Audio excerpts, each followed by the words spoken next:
سورہ بقرہ آیت نمبر 109 109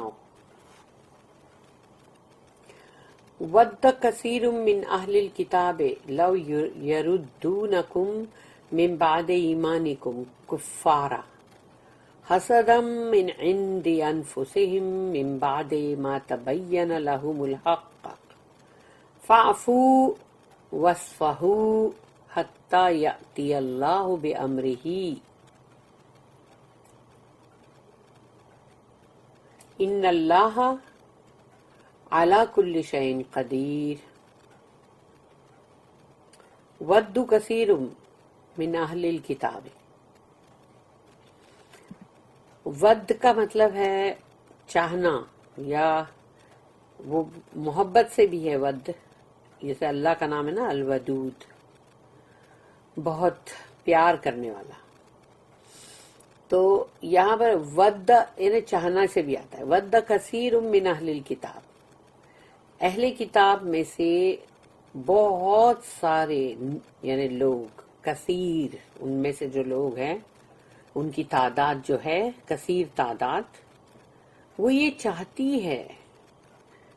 کیا چاہتی ہے؟ لو یردونکم من بعد ایمانکم کفارا. لو یردونکم، تم کو پلٹا دے. یرد رد، تو تم کو پلٹا دے اس کے بعد کہ تم ایمان کے اوپر ہو تو تمہیں کفار کے اوپر پلٹا دے، کفر کے اوپر. حسدا من عند انفسہم، یہ ان کے اندر کا حسد ہے. ان کے اندر جو حسد ہے، جلن ہے. حسد اور جلن یہ ایک چیز ہے جو انسان دوسرے کے پاس جب دیکھتا ہے تو جل جاتا ہے اور اس کو ایسا لگتا ہے کہ یہ چیز اس سے چھن جائے اور مجھے مل جائے. تو یہ چیز اس سے چھن جائے اور مجھے مل جائے جو ہے یہ حسد ہے. لیکن جب تم کوئی چیز دیکھ کے رشک کرتے ہو نا کسی کی، کہ تم نے کسی کا علم دیکھا اور تم رشک کرتے ہو، یا سمجھو تم کو کسی کی گاڑی اچھی دکھی اور تم رشک کرتے ہو، تو رشک اور حسد میں فرق ہے. رشک کرنے کا مطلب ہوتا ہے کہ تم بولے ارے واہ بڑا اچھا ہے اس کے پاس، کاش کہ میرے پاس بھی ہو. لیکن حسد کا مطلب یہ ہوتا ہے کہ یہ اس سے چھن جائے، یہ نہ رہے اس کے پاس، یہ مجھے مل جائے. اور یا پھر ان سے مطلب کسی طرح سے وہ جو بھی چیز ان کے پاس ہے اچھی، اس کو وہ ختم کر دینا چاہتے ہیں. اسی لیے تو کہتے ہیں حسد کی آگ، کیونکہ وہ آگ ہے جس میں اگلے کی خوشی کو جلا کے بھسم کر دو. اور یہ شیطانی عمل ہے. تو لو یردونکم من بعد ایمانکم کفارا، تو چاہتے ہیں کہ تم کو کفر پہ لے آئے اس کے بعد کہ تم ایمان کے اوپر ہو. حسدا من عند انفسہم، یہ ان کے اندر کی جلن ہے. من بعد ما تبین لہم الحق، جبکہ ان کے سامنے بہت کھل کر مطلب بتا دیا گیا، ان کو دکھا دیا گیا کہ دیکھو یہ حق ہے. ان کے سامنے حق جو ہے وہ برابر سے کھول کے ظاہر کر دیا گیا.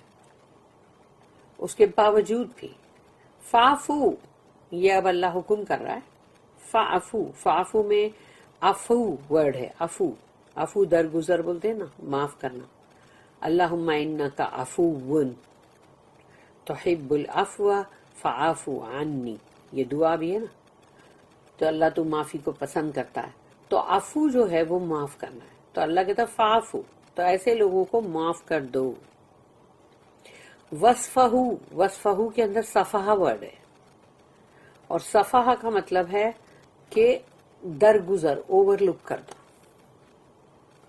حتیٰ، مگر سوچ لو یہاں پر یہ نہیں کہا گیا کہ permanently, for ever and ever. اللہ نے یہ نہیں بولا کہ دیکھو ان کو معاف بھی کر دو اور ان کو اوور لک بھی کر دو ہمیشہ کے لیے. نہیں، اللہ نے کہا حتیٰ، ٹل، دیر از اے ٹائم لمٹ، کہ صرف اتنے وقت تک ان کو معاف کرو. تو حتی یاتی اللہ بامرہ، جب تک کہ اللہ اپنا حکم نہیں لے کر آتا. اپنا حکم، اللہ کوئی ایک حکم اپنا جب لے آئے گا تب تک یہ لیے صرف اللہ نے بولا ان کو چھوڑ دو، ان کو معاف کر دو، ان کی ساری حرکتوں کو درگزر کرو. اب اللہ نے اینڈ میں کیا بولا؟ ان اللہ علی کل شیء قدیر، اس لیے کہ اللہ کا پاور ہر چیز کے اوپر ہے. بار بار یہ چیز، یہ جو مطلب ان اللہ علی کل شیء قدیر، یہ قرآن میں بار بار آتا ہے.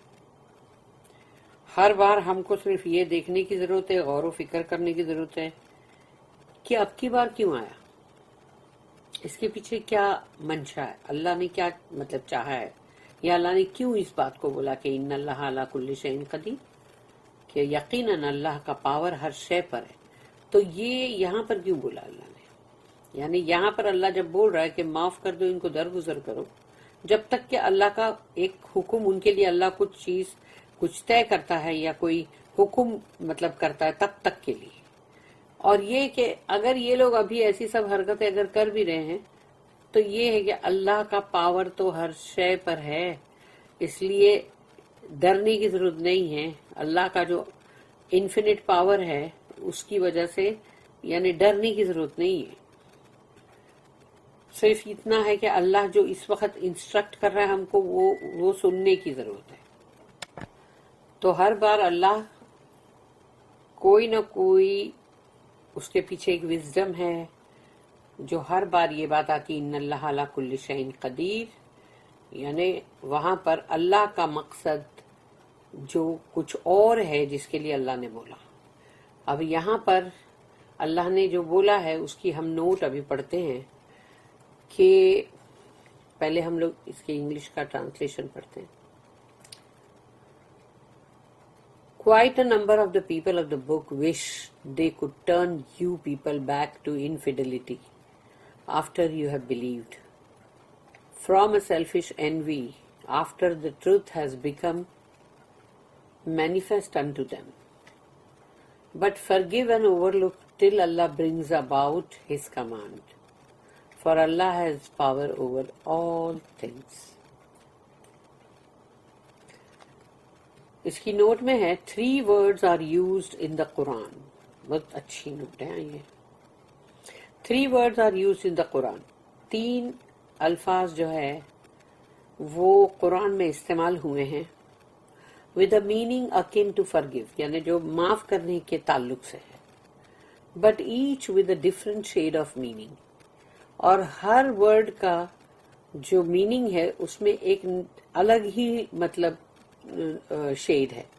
جیسے افا جو ابھی ہم نے پڑھا فعفو، تو وہ افا ورڈ ہے. تو افا کا مطلب ہے نا here translated forgive means to forget. افا کا مطلب ہے خالی forgive کرنا نہیں ہے بلکہ بھلا بھی دو.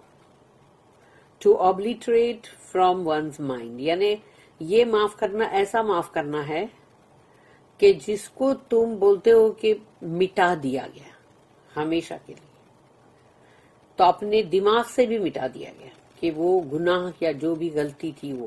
تو سوچو جب ہم آخری عشرے میں اس کا سب سے زیادہ ورد رکھتے کہ اللہم انک عفو تحب العفو فاعف عنا، یعنی وہاں ہم صرف گناہ کے لیے معافی نہیں مانگتے بلکہ ہم اللہ کو بولتے ہیں کہ ہمارا یہ گناہ ہمیشہ ہمیشہ کے لیے اوبلیٹریٹ کر دے، مٹا دے، ختم کر دے، بھلا دے، یعنی یہ اب کبھی دوبارہ واپس نہ آئے. تو اللہ سے ہم وہ ایسی معافی مانگتے ہیں اس میں. تو عفا جو ہے اس کا مطلب یہ ہے کہ مٹا دو، ہمیشہ ہمیشہ کے لیے مٹا دو اس کو، یعنی ایسا بھلاؤ. تو سوچو کتنا اچھا خوبصورت معاف کرنا ہے یہ.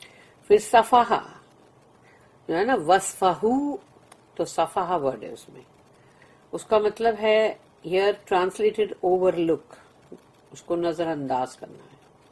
Means to turn away from, to ignore, to treat a matter as if it did not affect one.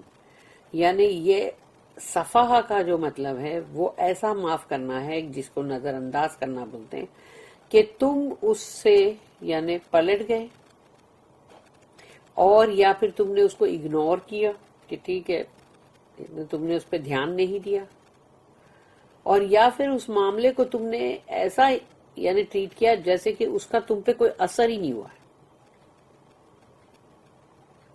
اب تیسرا جو ورڈ ہے وہ یہاں پر تو نہیں ہے لیکن قرآن میں آف کورس ہے، غفرا، which does not occur in this verse، اس آیت میں نہیں ہے وہ، means to cover up something as Allah does to our sins with His grace۔